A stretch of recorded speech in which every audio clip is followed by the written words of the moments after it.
Mes bien chères geekettes, mes bien chers geeks, bienvenue dans ce 101%, le 100% de l'amour dans lequel nous pourrons suivre la critique Temps perdu, un rétro magique consacré à Battle Isle, et tout de suite les news.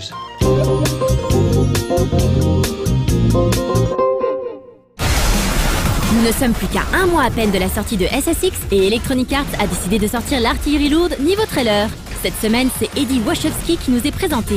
Les anciens de SSX Tricky reconnaîtront ce snowboarder funky qui avait la manie de faire du smurf même au cours de ses descentes. Après quelques années d'absence, ce personnage à la longue tignasse fera son retour dans la série et ne semble pas avoir perdu le sens du rythme. Rappelons que SSX est prévu pour le 2 mars prochain et fera l'objet d'un reportage et évidemment d'une critique dans les normes en vigueur.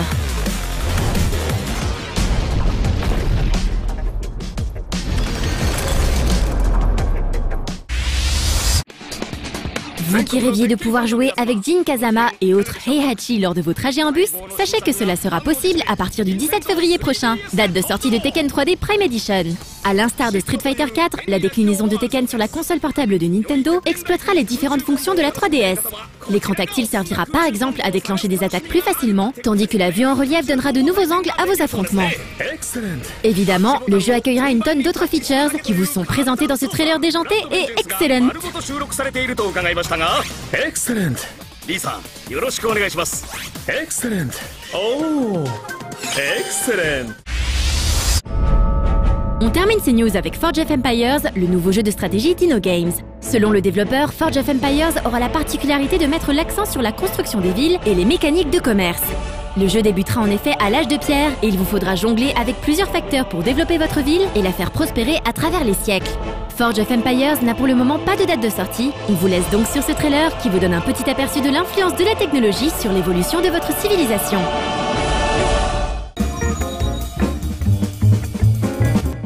Car il est révolu, je vous le dis en vérité, mes bien chers geekettes et mes bien chers geeks, le temps où l'on se cantonnait dans une tour en essayant de jeter de l'huile bouillante sur les assaillants. Non, maintenant, nous devons passer à l'offensive. Nous devons attaquer cette fameuse tour. Ce que nous faisons ici sur nos lives à longueur de journée. Nous essayons de pénétrer vos défenses, d'atteindre vos cœurs pour vous montrer la puissance, la beauté et la grandeur de l'amour.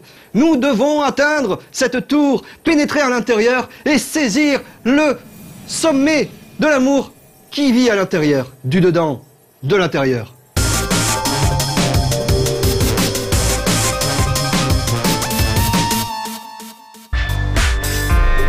C'est un couplet qu'on vous a déjà tellement servi qu'il serait temps que l'on s'arrête. Mais tant pis, on vous le ressort quand même. Le jeu de plateforme connaît un véritable revival depuis quelques années. La tendance est telle que ce qui faisait figure d'épiphénomène hier peut être facilement qualifié aujourd'hui de seconde jeunesse. Non mais c'est vrai, que ce soit du côté des plus gros éditeurs ou des indés, les pépites se multiplient à un rythme épatant, pour ne pas dire quasi industriel. Ainsi, après le très bon Rayman Origins, paru en fin d'année dernière, voilà que la relève se pointe déjà avec le mystérieux Dustforce. Ce jeu, on le doit à la Hitbox Team, une petite équipe composée de 4 gars qui semble avoir du talent et dont c'est la première production.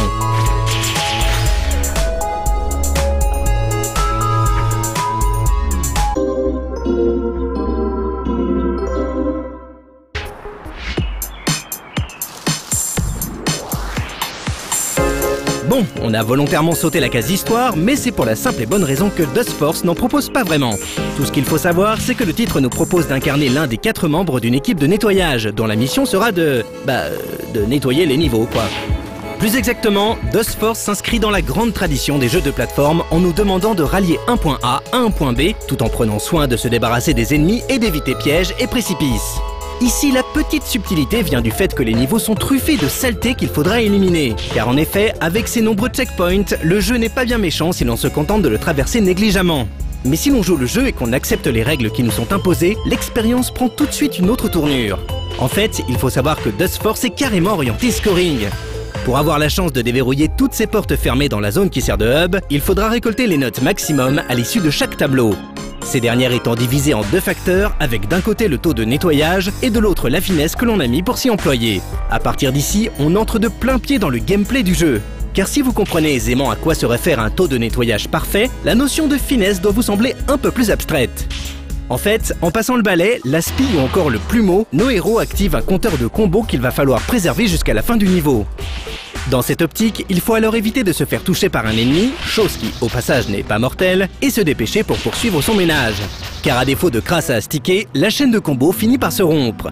Toute la mécanique de Dustforce repose alors sur une optimisation extrême des trajectoires.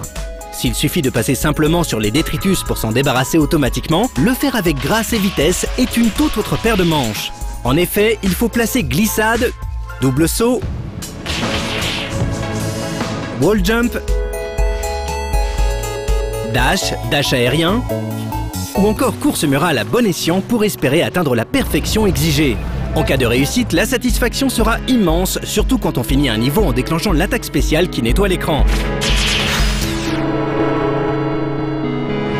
Mais malheureusement, avant de réaliser des parties d'un tel niveau, il faudra d'abord enchaîner les ratés encore et encore, la faute notamment à une prise en main un peu complexe, que ce soit au clavier ou à la manette.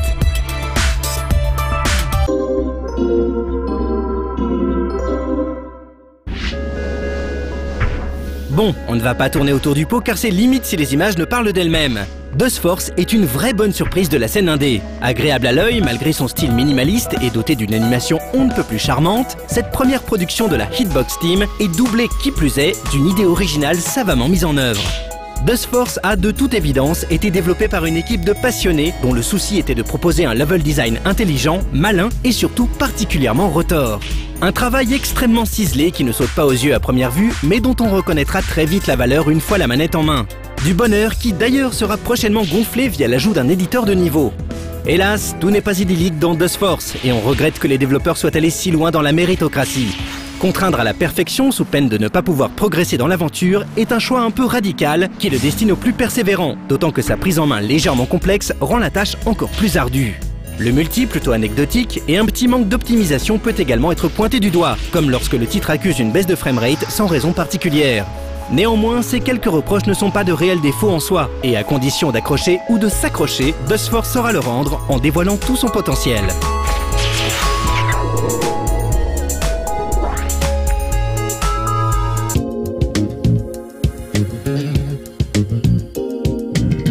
Car, mes bien chères geekettes et mes bien chers geeks, il n'est plus temps de laisser passer les choses, de laisser regarder le flot d'amour passer devant vous et de se retirer à distance. Non, vous devez accepter, vous devez nous aider et vous baigner avec nous dans la pluie d'amour. Car l'amour est ce qu'il y a de plus important, ne l'oubliez jamais. Et mon amour pour vous est sans borne et sans limite, et saura vous nettoyer, vous laver. Donc arrêtez, je vous en conjure, n'arrêtez, n'arrêtez, n'arrêtez.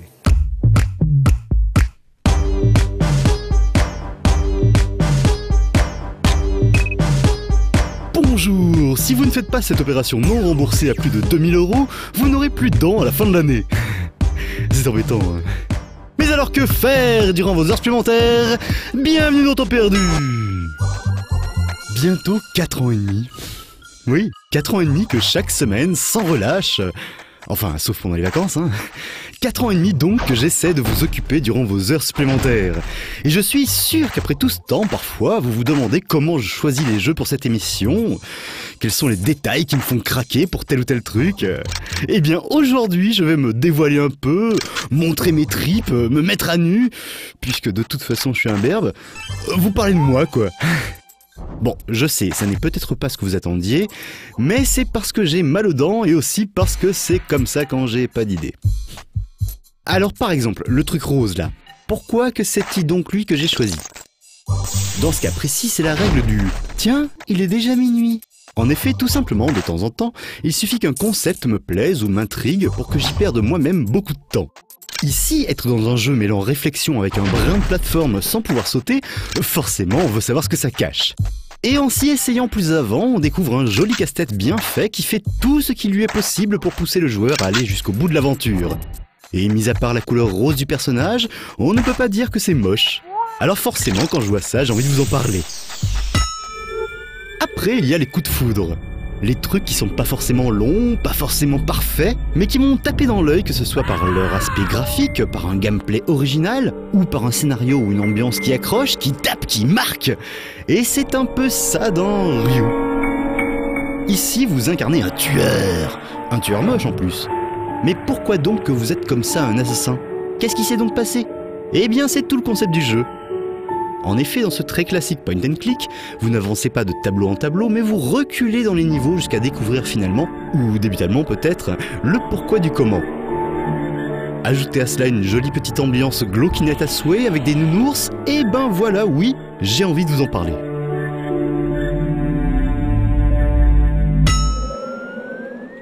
Ensuite, il y a les valeurs sûres, les jeux tellement bien qu'on en attend impatiemment une suite et que dès qu'elle sort, hop, c'est sûr, on va aimer. Et il y a plus de 2 ans, je déclarais ma flamme à l'immense, à l'incroyable, au merveilleux Civilization Wars. Et vous n'allez pas le croire, le 21 décembre dernier est sorti sur vos navigateurs préférés, Civilization Wars Ice Legends. Et c'est, comment dire, fabuleusement bon. C'est toujours de la stratégie, c'est toujours des petits bonshommes à balancer par paquet de trouses, des magies à débloquer et améliorer, 4 factions un peu différentes, 8 modes options pour refaire avec plaisir chaque niveau, et l'annonce que bientôt, très bientôt, devrait voir le jour une véritable suite à Civilization Wars. Et alors oui, j'ai envie de vous en parler.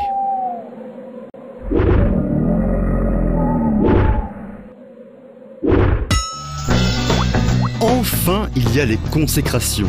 Ceux qui, après plusieurs années à nous faire perdre du temps, décident qu'enfin, en parallèle de leur production gratuite, ils peuvent tenter le coup du jeu un peu payant. C'est le cas aujourd'hui avec Zybarf et son The Ballad of Remus. À vous de voir si vous voulez vous laisser tenter, mais en attendant, jetez-vous sur le 4e épisode de The Several Journeys of Remus, qui reste lui gratuit et indispensable. Une fois votre plaisir assouvi, éjectez-vous sur la démo du jeu payant et profitez de toutes ces zoulis musiques, de ces voix pleines d'humour, de ces points et de ces clics, et ravis, regardez l'heure. Et oui, là, enfin, vous comprenez pourquoi j'avais envie de vous en parler. Et oui, vous le savez, vous n'oublierez plus jamais que, pour gagner plus, jouez plus.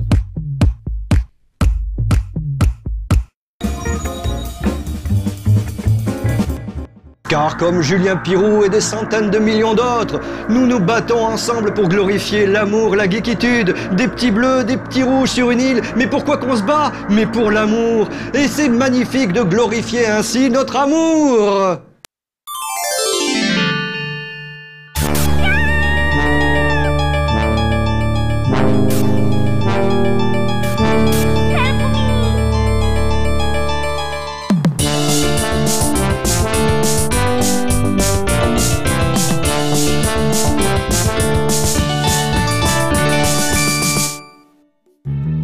Battle Isle fait partie des grandes sagas du jeu de stratégie et fut le premier grand succès de l'éditeur allemand Blue Byte. Aujourd'hui un peu tombé dans l'oubli, Battle Isle a pourtant fait battre le cœur de bien des stratèges virtuels.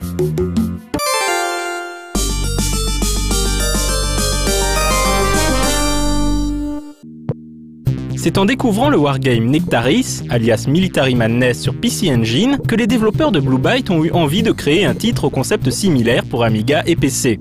Battle Isle dépeint un univers de science-fiction et se déroule sur une planète nommée Chromos, constituée d'une myriade d'îles et d'archipels.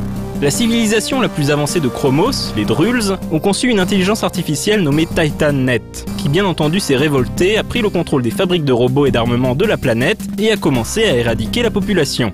Incapable de faire face à cette menace, le Conseil des Anciens a décidé de chercher l'aide du plus grand stratège de la galaxie. Et pour le débusquer, ils ont créé un jeu vidéo nommé Battle Isle, grâce auquel ils espèrent trouver la perle rare. Oui, c'est un peu comme dans le film The Last Starfighter.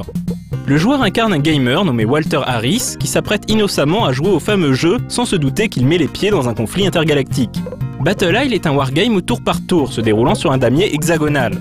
Le joueur contrôle divers types d'unités, infanterie, véhicules terrestres, navires et avions, et le but est le plus souvent de détruire toutes les forces ennemies et prendre le contrôle de sa base. Lorsque deux unités s'affrontent, une petite scénette est jouée pour montrer le résultat du combat. Le gameplay est donc assez similaire à celui de la série Nintendo Wars, comme Advance Wars par exemple. Battle Isle proposait de jouer contre l'IA ou à 2 joueurs en écran splitté. Le jeu de Blue Byte connaîtra plusieurs add-ons contenant de nouvelles cartes et de nouvelles campagnes, ainsi que des spin-offs historiques recréant les grandes batailles du XXe siècle.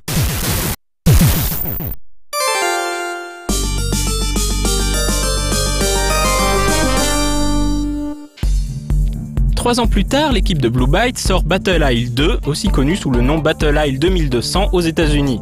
L'intelligence artificielle TitanNet poursuit sa campagne contre Chromos. Mais entre-temps, les Drulls ont ramené Walter Harris sur Chromos afin qu'il puisse les mener vers la victoire. Un add-on nommé l'héritage du Titan poursuit l'histoire après la destruction de TitanNet, narrant la tentative de coup d'état perpétrée par un général Drull pour renverser la Chambre, le gouvernement local, et s'emparer du pouvoir sur Chromos. Walter Harris va donc devoir affronter les rebelles et unifier la planète.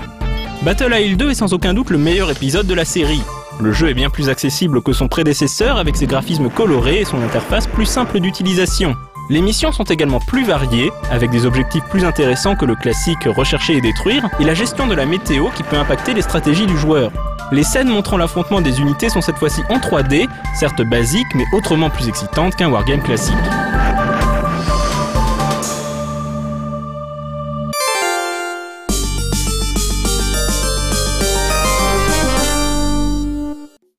Au départ, Battle Isle 3 ne devait être qu'une simple version Windows du deuxième épisode. Mais en cours de route, les développeurs ont commencé à rajouter de nouvelles fonctionnalités pour finalement décider de partir sur un scénario totalement différent.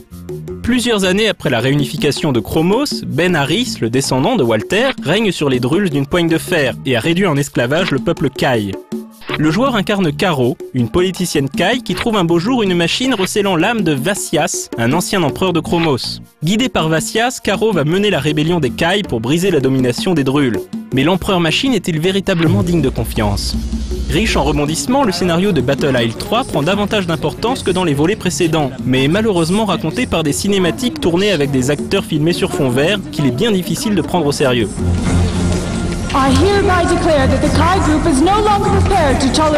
Le jeu souffre également d'une interface articulée autour de fenêtres redimensionnables, mal pensées et difficiles à prendre en main. Battle Isle 3 n'est donc pas aussi bon que l'était le deuxième épisode, dommage.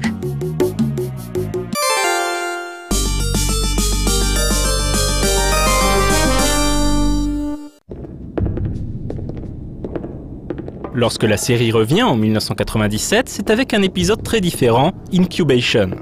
Se déroulant sur la planète Skyra, une colonie de Chromos, le jeu place le joueur dans la peau du caporal Brat, chargé d'enquêter sur des attaques de mutants dans les bas-fonds de la colonie. Il s'avère que la planète fait face à une invasion de créatures appelées les Skygear, que le caporal Brat et son escouade vont devoir éliminer.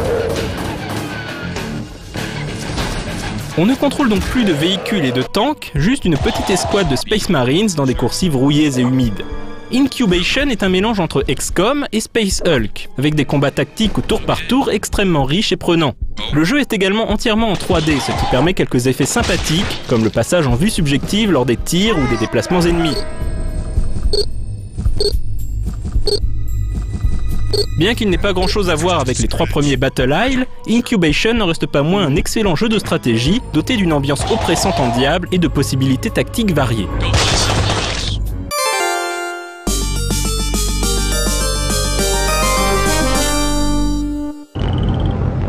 L'ultime épisode de la série sort en 2001 sous le titre The Andosia War. La série renoue avec un conflit global et planétaire, tandis que Chromos est à nouveau déchiré par la guerre. 25 ans après les événements d'Incubation, une secte nommée les Enfants d'Harris, se réclamant héritière du grand stratège de jadis, veut en effet renverser le gouvernement et imposer la dictature de sa grande prêtresse. Pour leur faire face, on retrouve le personnage de Brat, désormais un général hanté par les événements survenus sur Skyra un quart de siècle plus tôt, au joueur de choisir son camp dans la guerre qui s'annonce. Développé par le studio slovaque Cauldron, The Andosia War surprend déjà par ses superbes graphismes tout en 3D qui permettent enfin d'admirer les paysages étranges et colorés de Chromos. Mais le gameplay surprend lui aussi en proposant un mélange de temps réel et de tour par tour. En effet, chaque tour dure maximum 8 minutes, pendant lesquelles le joueur peut déplacer ses unités, chacune possédant une capacité d'action limitée.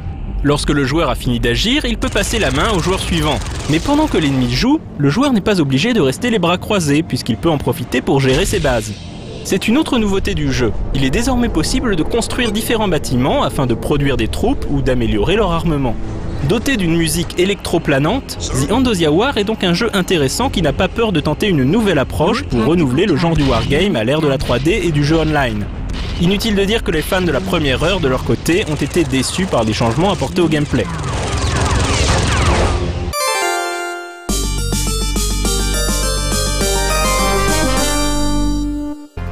La série Battle Isle n'a pas connu d'autres épisodes, Blue Byte s'étant ces dernières années consacré à ses autres grosses séries, Settlers et Anno. Qui sait, peut-être le développeur allemand nous ramènera-t-il un jour sur les îles de Chromos pour une nouvelle guerre futuriste.